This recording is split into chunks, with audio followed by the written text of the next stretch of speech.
Quero desejar a todos os meus irmãos maçons e não maçons, judeus e não judeus, um forte abraço e aquele aperto de mão diferenciado, né? Hoje, dia 25 de dezembro, é um dia que muitas pessoas comemoram, né, o nascimento de Jesus, usam essa data para comemorar o nascimento de Jesus. Para mim, essa data é uma data terrível. Eu não comemoro o 25 de dezembro, o nascimento de Jesus, porque o dia do nascimento de Jesus, embora para você represente muitas coisas boas, na realidade, ou principalmente dentro dos textos bíblicos, digamos assim, né, o dia do nascimento de Jesus representa a tristeza, representa a morte, né, representa sofrimento, representa roubo, né, representa engano, né, representa roubo de cultura, colonização cultural, né, representa matança, representa vingança, né, representa tudo isso. O dia do nascimento de Jesus representa a morte de todas as crianças, todos os bebês de até 2 anos, né, em Belém, né? O dia que Jesus nasceu foi o dia em que todas as crianças de até 2 anos em Belém foram mortas, né? Por quê? Porque Herodes mandou matar, porque ficou sabendo que ali ia nascer alguém que seria o filho de Deus, né? Ou seja, que seria o rei, alguém que fosse competir com ele, né? O dia do nascimento de Jesus é um dia de luto, né, para a tradição judaica, no sentido de que o nascimento de Jesus significa a morte da tradição dos judeus, da lei dos judeus, de tudo aquilo que os judeus construíram ao longo da vida. O nascimento de Jesus representa, na vida dos judeus, um caos completo, né, com a matança completa, a vingança completa, né, roubo completo, engano completo na vida dos judeus, né? E por que eu estou dizendo isso? Porque Jesus, senhoras e senhores, desde pequeno, como manda a lei de Moisés, e Maria, né, a sua mãe, era uma mulher que tinha as leis de Moisés imprimidas na sua mente e no seu coração, como profetizava o profeta Jeremias e todos os outros profetas. Ela cumpria a lei. Então, quando Jesus era pequeno, Jesus sendo seu filho primogênito, como a lei de Moisés manda, Jesus foi consagrado a ser sacerdote no templo, entregue no templo para ser sacerdote, para cuidar das coisas de Deus, das coisas do templo de Jerusalém. E o que eram essas coisas? Uma das coisas mais importantes do qual ele foi destinado, desde pequeno, né, é que ele fosse sacerdote e com isso aprendesse com os mestres, estudasse com os mestres desde pequeno para aprender. E ele fez tudo isso, né? Aprendeu que o sacrifício que agradava a Deus, que quando Adão e Eva foram expulsos do jardim do Éden, eles perderam a conexão com Deus, então Deus fez uma nova aliança com eles para que eles pudessem ter a conexão de novo com Deus. E essa nova aliança era que todas as vezes que eles cometessem algum pecado, eles sacrificassem algum animal e levassem até o templo de Jerusalém, certo? E que ele, sacerdote, Jesus, né, por ser sacerdote, cuidar das coisas de Deus, ele deveria também sacrificar um animal, né, para perdão dos pecados dele e de todo o povo, né? Mas Jesus, ele resolve perverter a lei, né? Ele resolve pegar a tradição dos judeus, pegar a lei dos judeus e transformar ao seu bel prazer, moldar ao seu bel prazer, da forma como satisfaz ele, né? Não seguindo os ritos normalmente do jeito que são, né? Então, ele se coloca como se fosse o próprio Deus, ou seja, não sacrifica animais para perdão dos pecados, que é o sacrifício perfeito que agrada a Deus, que desde a época de Caim e Abel foi o único sacrifício que agradou a Deus, porque foi o que ele pediu. Por isso Abel agradou a Deus com o sacrifício de sangue, Caim desagradou, certo? Mas Jesus, ele não se coloca só como Deus perdoando pecados, que é uma coisa que só Deus poderia fazer, por isso tinha um ritual, né? Ele não só faz isso, ele perdoa o pecado das pessoas, como ele ainda inventa uma nova aliança, né? Ele diz que vem cumprir a profecia do profeta Jeremias, que diz que Deus vai estabelecer uma nova aliança com o povo, já tinha estabelecido desde a época de Caim e Abel, onde essas leis estariam impressas na mente do corpo das pessoas, né? E elas iriam até o templo levar sacrifício, né?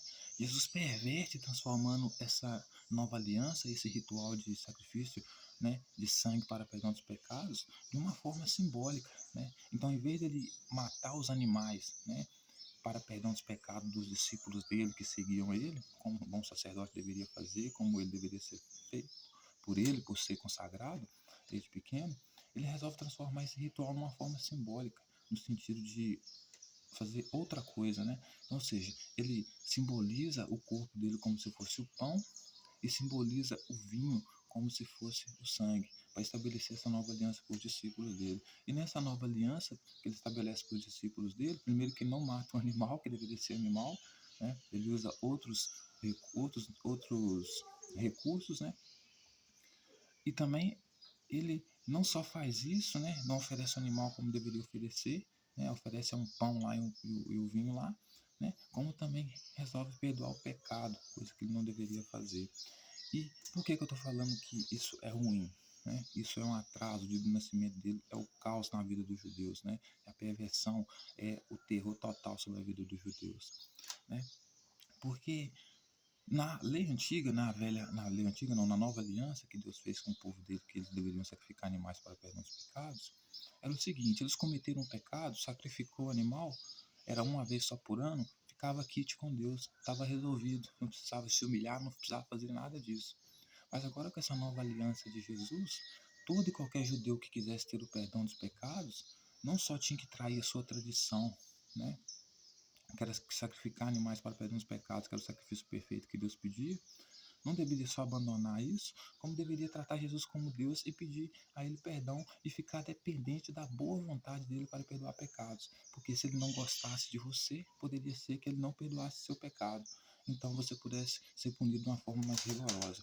Por que eu digo isso, senhoras e senhores? Porque isso se revela na misoginia de Jesus nos textos bíblicos.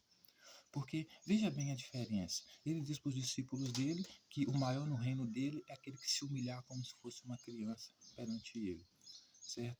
Ou seja, transforma o reino que ele está trazendo numa competição de pessoas que se humilham.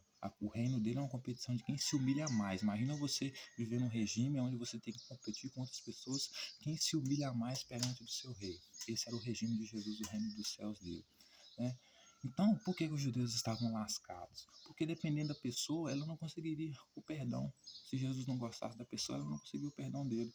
Por que eu digo isso? Porque isso aconteceu com as mulheres que tiveram acesso a Jesus. Isso revela um pouco da misoginia de Jesus também. Por quê? Né?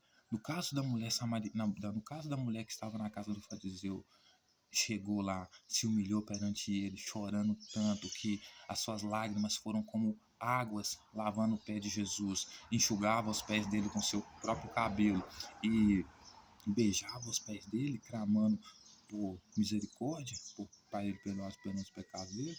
Ela teve que se humilhar muito, muito, muito, muito, muito, para que Jesus pudesse se agradar dela, né, da forma como ela estava fazendo, se humilhando ao máximo, né, e dar perdão para ela. Então, se ela tivesse na nova aliança que Deus estabeleceu, ela não precisava passar por esse regime de humilhação total. Não é por quê? Porque sacrificava o animal para Deus, cumpria o ritual, Deus perdoava o pecado, entregava o sacrifício que Deus adorava, que Deus gostava, estava quite com Deus. Mas agora, no regime de Jesus, não. No regime de Jesus, ela tem que agradar Jesus, se humilhar a Jesus para conseguir ter o perdão. Então, ela se humilhando desse jeito, né, chorando a ponto de suas lágrimas serem como água, né, para lavarem o pé de Jesus, enxugando com o próprio cabelo e beijando os pés dele. Isso agradou Jesus, a humilhação total, né? Aí ele foi e perdoou o pecado dela. Mas isso, acontece uma coisa também muito diferente dessa com a mulher que é pega por adultério no templo de Jerusalém. Porque o texto vai dizer que perguntaram para Jesus o que deveria fazer perante a lei com a mulher que é pega em adultério, porque Moisés manda matar apedrejado. Jesus olha para eles e diz, né, aquele que tiver sem pecado, atire a primeira pedra, seja o primeiro a tirar a pedra. Ou seja, ele está dizendo para os discípulos dele que ele já perdoou o pecado, porque ele tirou o pecado dos discípulos dele, para que eles levantem e atirem a primeira pedra naquela mulher. Mas ele não poderia ter perdoado aquela mulher? Né? Porque se ele quisesse mesmo o perdão, se ele quisesse mesmo trazer a graça, trazer coisas boas, ele dizia para o povo, a partir de hoje acabou, não tem mais pecado. Mas ele não fez isso. Ele mandou cumprir a lei e atirar a pedra naquela mulher. Aquele que não tiver pecado, quem que não tinha pecado? Os discípulos dele, porque ele tinha perdoado o pecado dos discípulos dele. A sorte daquela mulher é que ninguém atendeu o comando de Jesus e saiu todo mundo. Aí Jesus pergunta para ela, os seus acusadores não te condenaram? Ela diz não. Aí ele vai dizer para ela, eu também não te condeno, porque eles não te condenaram. Mas na verdade a princípio condenou. E diz para ela, vai e não peques mais. Ou seja, vai e não peque mais, porque se eu pegar você de novo em adultério, você vai ser apedrejado. Mas por que aquela mulher não recebeu o perdão do pecado, né, do adultério, por Jesus? Né?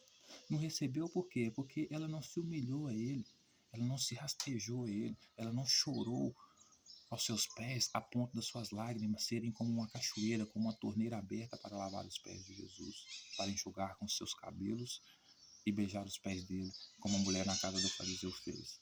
Então, porque ele não se humilhou dessa forma, ela não se humilhou dessa forma, os pecados dela não foram perdoados. Né? Bem pelo contrário, ela foi condenada a apedrejamento. Só que, veja bem, por que ela não foi apedrejada? Ela não foi apedrejada, por quê? Porque os judeus, embora seguissem a lei de Yahvé ali, eles também estavam sob o controle romano, do regime romano, certo? E Roma não matava mulher adúltera apedrejada, certo? Roma não matava mulher adúltera apedrejada, né? Tanto porque, aí, por quê? Porque Jesus cometeu blasfêmia contra o Deus dos judeus e a lei de Moisés manda apedrejar. Eles não apedrejaram Jesus, certo? Jesus foi crucificado. Isso mostra o quê? Que Jesus foi punido na lei romana. Ele perverteu a lei judaica, mas foi condenado e punido pela lei romana. Por quê? Porque qualquer pessoa que você fosse executar ali, né, com alguma forma de lei, você deveria recorrer ao Império Romano. Por isso que os discípulos, as autoridades judaicas tiveram que levar Jesus até o Império Romano para poder executar ele. Por quê? Porque eles não tinham mais autoridade para executar as pessoas. Mas Jesus achava que ele tinha. Tanto que ele disse que aquele que tivesse em pecado, ou seja, para os discípulos dele, para levantar e atirar a primeira pedra naquela mulher. Ou seja, talvez se ele está mandando apedrejar aquela mulher porque aquela mulher não agradou ele como ele queria, não se tornou maior no reino dele como ele queria. Por quê? Porque ela não estava competindo com as outras pessoas ali, quem se humilhava mais do que ela. Ou se ela se humilhava mais do que os outros. Porque se ela tivesse feito isso, ele teria perdoado o pecado dela. Certo? Aí, mais uma cena assim que a gente vê, né? Uma mulher com Jesus, deplorável, né? É a mulher cananeia, né? A partir do capítulo 15, versículo 21, a mulher cananeia de Mateus, que vai dizer assim: partindo Jesus dali, retirou-se para os lados de Tiro e Sidom, e eis que uma mulher cananeia que viera daquelas regiões chamava: Senhor, filho de Davi, tem compaixão de mim, minha filha está horrivelmente endemoniada. Endemoniada que é no sentido de estar fazendo bagunça, de estar sendo rebelde, não obedecendo a própria mãe, sabe? O importante aqui é que essa mulher aqui, ela é cananeia, ela não é judia, então ela não segue as tradições judaicas, as leis judaicas, né? Mas ela reconhece pela a forma como Jesus fala e anda expondo autoridade, como se fosse autoridade lá, ela reconhece ele como se ele fosse filho de Davi. Então, ele vai responder para ela. Ele, porém, não lhe respondeu a palavra, ou seja, no primeiro momento ele ficou calado, nem deu ideia para ela, né? Porque não fazia parte do time dele. Aí o que ele vai dizer? E seus discípulos aproximando rogaram: despede, pois vem, despede-a, pois vem clamando atrás de nós. Então os discípulos falam para Jesus: Jesus, despede essa mulher aí, porque ela já vem clamando, né, atrás de nós, e ela não é um dos nossos, então despede ela. Mas Jesus respondeu: não fui enviado senão as ovelhas perdidas da casa de Israel? Ela, porém, veio e o adorou, dizendo: Senhor, socorre-me. Então ele respondendo disse: não é bom tomar o pão dos filhos e lançá-lo aos cachorrinhos. Ela, contudo, replicou: Sim, Senhor, porém os cachorrinhos comem as migalhas que caem da mesa dos seus donos. Certo? Então lhe disse Jesus: ó mulher, grande a tua fé, faça-se contigo como queres. E desde aquele momento a sua filha ficou sã. Então, ou seja, Jesus ele só ajudava as pessoas que se humilhavam diante dele. Né? Ele vai responder para essa mulher, né, que ele veio apenas para os filhos de Israel, para aqueles que são judeus. Portanto, ele não pode ajudar ela por quê? Porque ela é cananeia. Né? Só que aí ela vai olhar para ele e vai responder para ele o seguinte: ela vai pedir de novo para ele socorrer ela e vai dizer para ela o seguinte, né? Ela vai dizer para ele o seguinte: Ele vai dizer para ela o seguinte: então ele respondendo disse: não é bom tomar o pão dos filhos, ou seja, não é bom tomar o pão dos discípulos dele e lançá-los ao cachorrinho. Por quê? Porque é isso que Jesus considera as pessoas que não adoram ele, que não faz parte da elite dele, do time dele, do reino dos céus dele, que é a oferta de Caim, que é a oferta que não agrada a Deus, né? Seja ela batismo, graça ou perdão de pecados da forma pessoal, né? Perdoar pecados pessoalmente, nenhum desses ritos agrada a Deus. Por isso Jesus é descendência de Caim. Mas ele vai dizer para ela que ele só pode ajudar os filhos de Israel, porque não é bom, né, pegar o pão dos filhos de Israel, que são os filhos dele, os discípulos dele, e lançá-lo aos cachorrinhos. Porque para ele, qualquer um que não faz parte do time dele é um cachorrinho. E um cachorrinho, ele anda de quatro, né? Ele, nesse sentido que ele quer dizer. Né? O cachorrinho é aquele que se humilha, que precisa muito do seu dono, tem que se humilhar o seu dono. Então, para ele, as pessoas que não fazem parte do reino dele, da aliança dele, que é a perversão original da lei judaica, o sacrifício de Caim, né? Esses são cachorrinhos para ele. Então, essa mulher vai se humilhar perante ele e vai dizer para ele: sim, Senhor. Ou seja, comprovou, concordou com ele, é verdade. Nós somos cachorrinhos. Porém, os cachorrinhos comem das migalhas que caem da mesa do seu dono. Então ele está falando assim para Jesus: Jesus, eu sou um cachorrinho. E o cachorrinho, ele come da migalha que cai da mesa do seu dono. Eu sei que você veio para cuidar e alimentar os seus. E você não pode dividir o pão dos seus com os cachorrinhos, porque é assim que você nos vê. É verdade, nós somos cachorrinhos, mas também é verdade que os cachorrinhos comem da migalha que cai da mesa do seu dono. Então ela está basicamente chamando Jesus de dono. Jesus chamou ela de cachorrinha, ela confirmou que ela era uma cachorrinha, certo? E disse: você tem que cuidar de mim porque você é meu dono. Isso é a mensagem que Jesus adora, é a resposta que Jesus adora. Você ser tratado como cachorro, você se considerar você mesmo o próprio cachorro, certo? E não só isso, você aceitar que você tem um dono. Então, se você aceita que você tem um dono, você vai comer da migalha que cai da mesa. Porque o bom mesmo, o melhor, vai ficar com os filhos dele. Que são quem? Os 12 discípulos, né? Que vão sentar em 12 tronos com ele. Né? Aí o texto vai dizer que ele pega, olha para a mulher e fala com a mulher: grande é a sua fé. Ou seja, você está agindo como eu estou querendo, porque fé aqui é acreditar cegamente. Então, aí ele falou assim: então você tem muita fé, mulher, porque eu falei que você é cachorrinha, você concordou. Eu falei que você tem que comer da migalha que cai da mesa, você concordou. E não só isso, você ainda concordou que é cachorrinho, que tem que comer das migalhas, e ainda concordou que eu sou seu dono. Então, já que você concordou com tudo que eu estou dizendo, se rebaixou, se humilhou, então grande é a sua fé, né? Ou seja, você crê cegamente no que eu falo. Então, que seja feito conforme a sua fé, que a sua filha seja curada, né? Aí o texto vai dizer que desde aquele momento a filha ficou sã, né? E por que é importante pensar nisso, senhoras e senhores? Porque estar endemoniado aqui é no sentido de estar desobediente, estar inquieto, né? Então, como Jesus pregava autoridade, a mãe daquela menina chegou perto de Jesus, de ter falado com Jesus, chegou perto da filha dele e falei: eu conversei com Jesus ali, aquele autoritário lá que mata sem medo. Ele falou que se você não obedecer, né, ele vai vir te pegar, né? Aí, por isso a criança ficou sã, né? Ou seja, o comportamento dela mudou. Então, senhoras e senhores, o nascimento de Jesus, hoje você está comemorando o nascimento de Jesus, você está comemorando a desgraça total que Jesus trouxe sobre a vida dos judeus. E você tem o direito de comemorar isso. E você está comemorando a perversão da lei judaica, né? Que é que não é a oferta da lei, né? Que é sacrifício, né? Que é a oferta perfeita que Deus se agradou. Mas você está comemorando a nova aliança falsa que Jesus trouxe para perverter a lei judaica e aqueles que seguiam a lei judaica, né?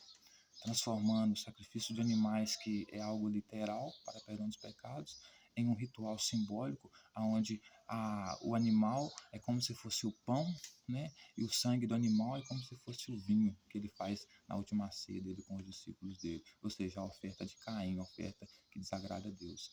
Então, é isso.